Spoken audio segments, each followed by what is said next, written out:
We had just moved in to a little ranch house in the suburbs.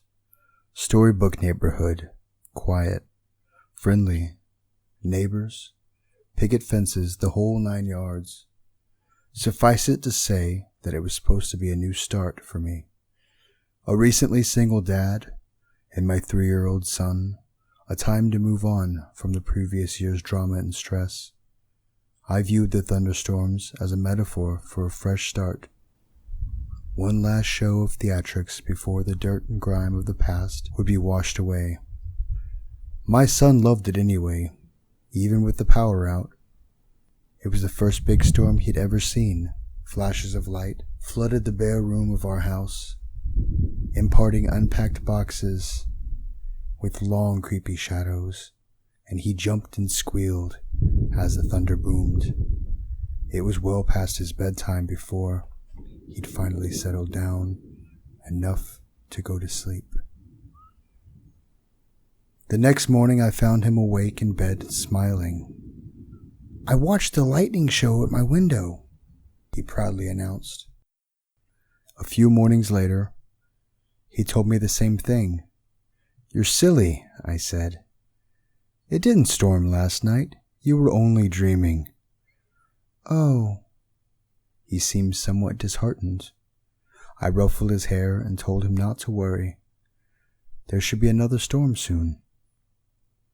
Then it became a pattern. He would tell me how he watched the lightning outside his window at least twice a week, despite there being no storms. Recurring dreams of his first memorable thunderstorm, I figured. It was easy to hate myself in hindsight. Everybody assures me that there's nothing I could have done, no way I could have known. But I'm supposed to be the guardian of my child, and these are useless words of comfort. I constantly relive the morning, making my coffee, pouring the milk over my cereal, and picking up the newspaper to read about a pedophile local authorities had just arrested. It was front page stuff. Apparently this guy would select a young target, usually a boy, stake out their house for a while, and take flash photographs of them through their window while they slept.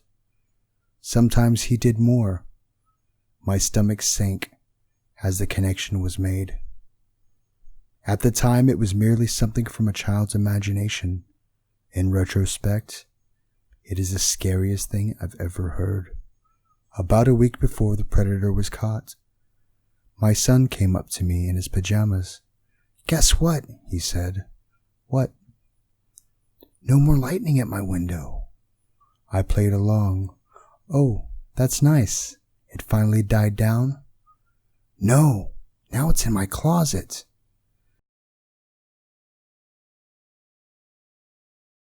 I've yet to see the photos the police have collected.